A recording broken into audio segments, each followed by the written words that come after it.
श्री राम।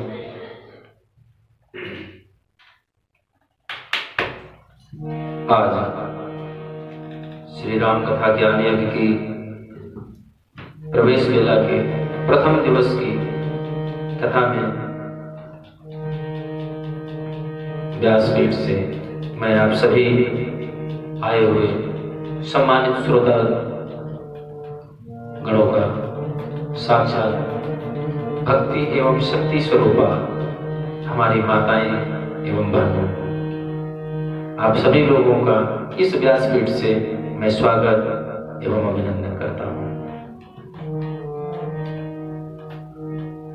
मंगलाचरण के तत्पश्चात आइए हम सभी लोग सर्वप्रथम तो ये जानते हैं कि गोस्वामी तुलसीदास ने इस ग्रंथ की रचना प्रारंभ की, किस दिन प्रारंभ की और कितना समय लगा, किस दिन इसका संपूर्ण को प्राप्त हुआ यह ग्रंथ।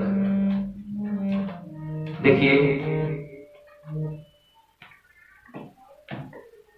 कवि कुलभूषण भक्त शिरोमणि श्री गोस्वामी तुलसीदास जी ने इस ग्रंथ की संरचना हनुमान जी के सानिध्य में, उन्हीं की प्रेरणा में बैठ करके संवत 1631 के दिन, संवत 1631 मधुमास का महीना है और शुक्ल पक्ष के दिन नवमी की तिथि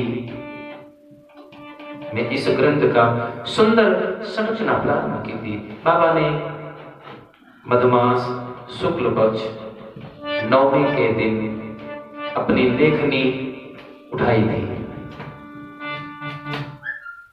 और उस दिन का जो योग होता है वो कैसा था, आइए गोस्वामी तुलसीदास जी ने लिखा है। नौमी तिथि मधुमास पुनीता, नौमी तिथि मधुमास पुनीता, नौमी तिथि मधुमास पुनीता,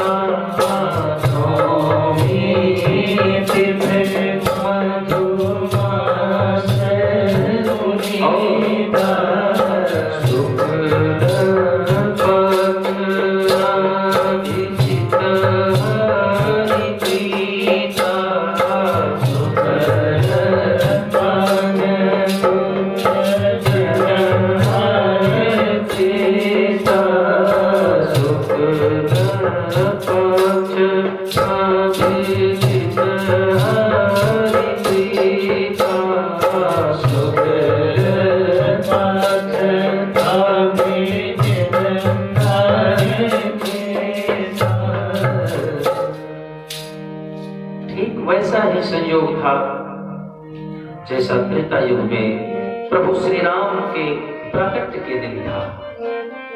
बहुत सुंदर सा योग था, ग्रह नक्षत्र सब कुछ ठीक उसी प्रकार से। अच्छा देखिए, इसीलिए इस ग्रंथ को या श्रीमद् भागवत महापुराण को प्रभु का वांगमयी स्वरूप बताया जाता है, प्रभु का वांगमयी अवतार कहा जाता है।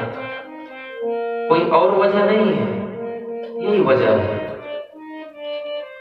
जिस दिन प्रभु इस धरती पर अवतरित होते हैं, जो योग जो लग्न उस दिन का था, उसी की तरह का ठीक उसी प्रकार का संयोग उस दिन भी बना जिस दिन हनुमंत लाल जी की सानिध्य में, उन्हीं की प्रेरणा में बैठ करके गोस्वामी तुलसीदास ने इस सुंदर चरितावली ग्रंथ श्री राम। अच्छा देखिए, इसीलिए गोस्वामी तुलसीदास जी ने इसका नाम रामचरितमानस रखा है। बाकी जितने भी ग्रंथ लिखे गए, कोई रामायण लिखा, 256 रामायण अब तक इस विश्व में है। गिनती में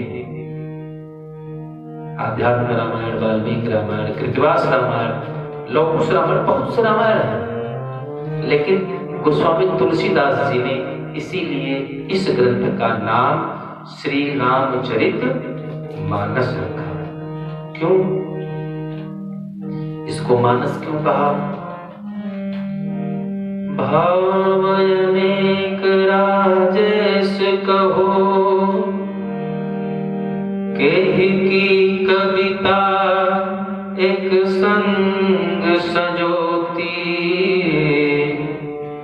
भक्तन के को उपजावत, भक्ति के मन जो मनोहर मोती,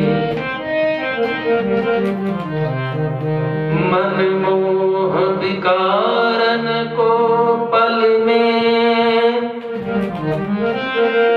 कहु को कलिकाल देत चुनौती, मानस के मल धोएब को, जो पे मानस की रसधार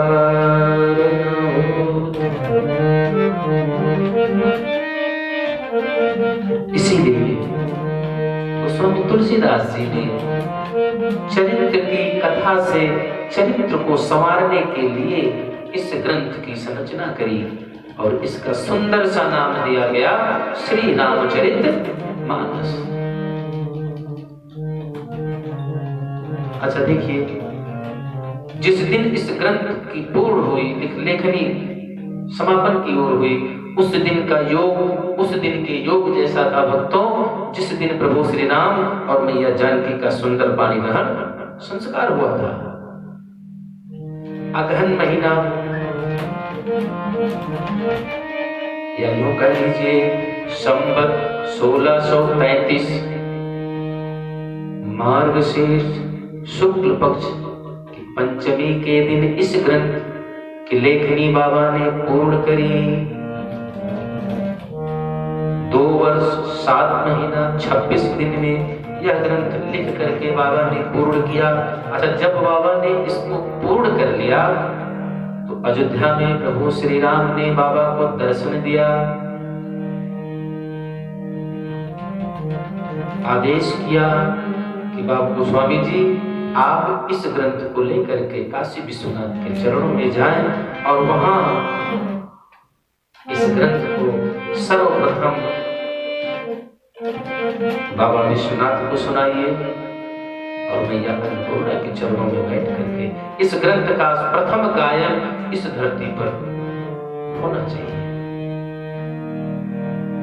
अपने इष्ट की आदेश को पा करके गोस्वामी तुलसीदास जी अयोध्या से चल करके काशी पहुंचते हैं और काशी में बैठ करके इस ग्रंथ की पहली गायन काशी में हुआ बाबा विश्वनाथ के चरणों में।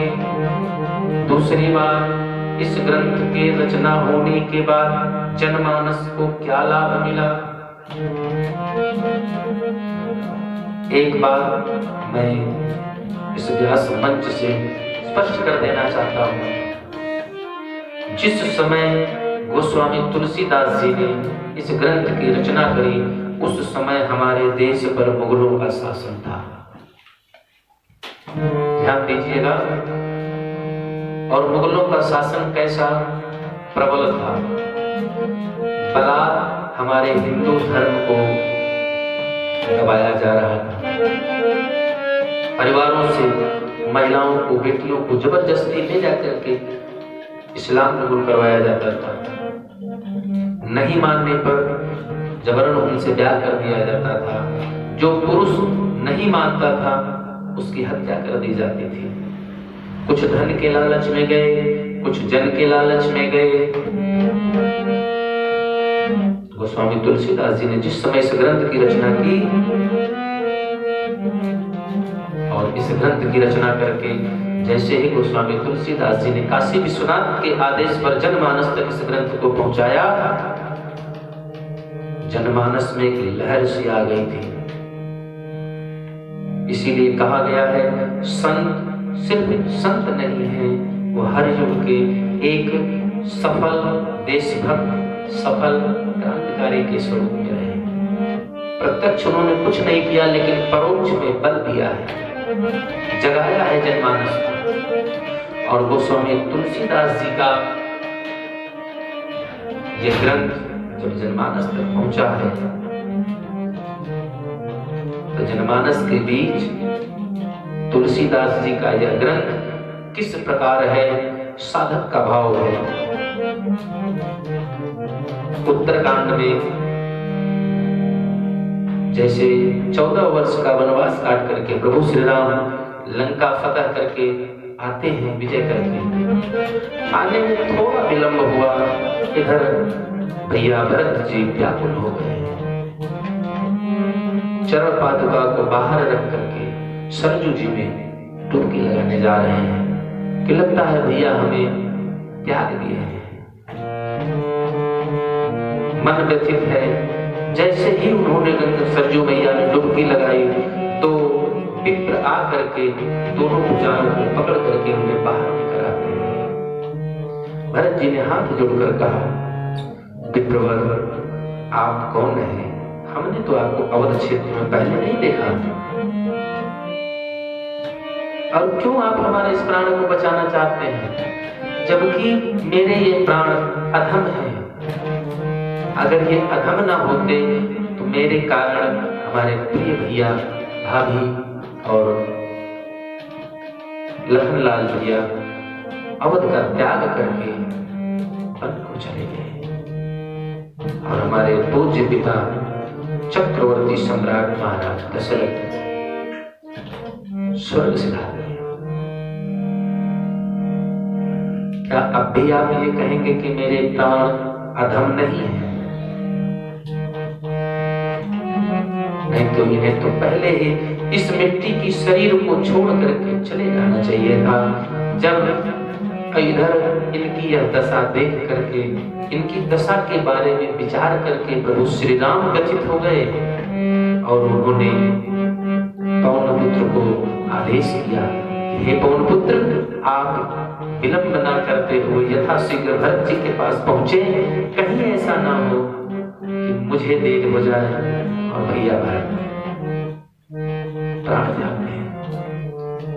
गोस्वामी तुलसीदास जी ने लिखा है, राम विरह सागर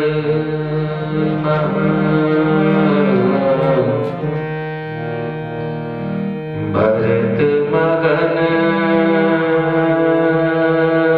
मन होत, विप्र रूप धरिया गयो,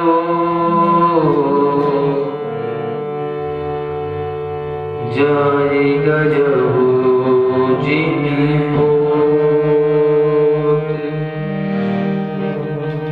हनुमान जी जिस प्रकार आए, डूबते को तिनके का सहारा मिला, उसी प्रकार इस ग्रंथ के मुगल काल में हम तक पहुंचने के पश्चात जनता में एक नई लहर आ गई, जीवन जीने की एक नई उम्मीद सी जगी। और साधक का भाव है, तुलसीदास जी के सुंदर चरणों में समर्पित है हम सभी भक्तों का, और कहना है, दुर्दिन में हमें तुलसी आधार मिल गए,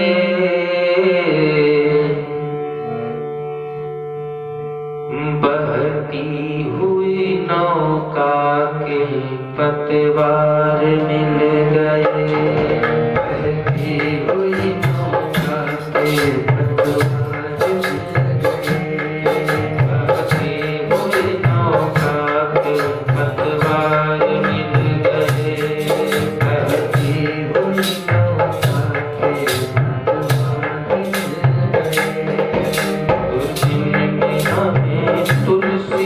आधार मिल गए, दुर्दिन में अब तुलसी आधार मिल गए। बहती हुई नौका पे पतवार मिल गए, बहती हुई नौका पे पतवार मिल गए।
के चरणों में वंदन करते हुए,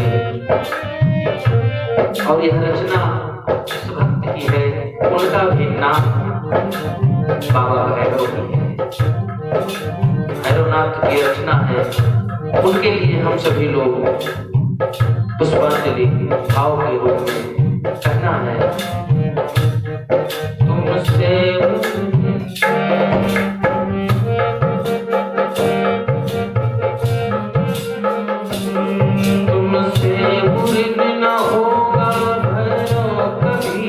भारत, तुमसे पूर्ण न होगा भैरव कभी भारत, तुमसे पूर्ण न होगा,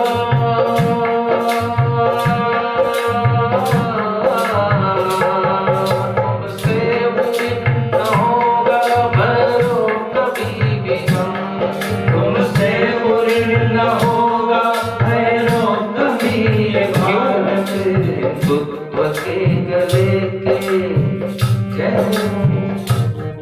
हिंदुत्व के गले के तुम हार मिल गए, हिंदुत्व के गले के तुम हार मिल गए, बहती हुई नौका के पार मिल गए, बहती हुई नौका के पतवार मिल गए, बहती हुई नौका के पतवार मिल गए, बहती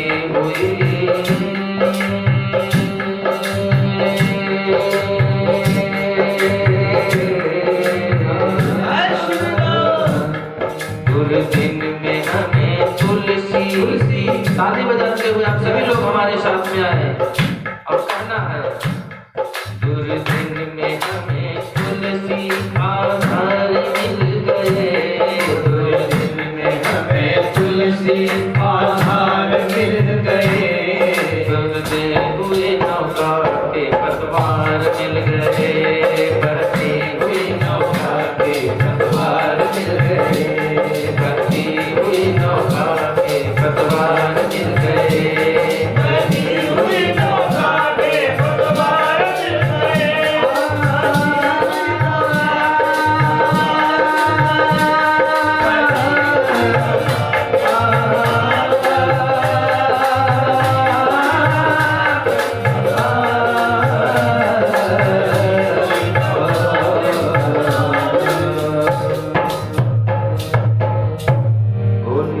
गोस्वामी तुलसीदास जी की जय। बहती हुई नौका के पतवार मिल गए, बहती हुई नौका के पतवार मिल गए। बोलिए श्री गोस्वामी तुलसीदास जी महाराज की जय। अपने इन्हीं शब्दों के साथ और अब तक की जो भी भावपूर्ण श्रद्धांजलि हमने और आपने अपने वाणी के माध्यम से कही है, उन सभी भावरूपी पुष्प को गोस्वामी तुलसीदास जी के सुंदर से चरणों में अर्पित करते हुए आइए हम सभी लोग उनके चरणों में नमन एवं वंदन करते हैं। प्रेम से एक बार बोलिएगा, कवि कुल भूषण भक्त शिरोमण कलि पावनावतार श्री गोस्वामी तुलसीदास जी महाराज की जय। जय जय श्री सीताराम, जय जय श्री राधे श्याम।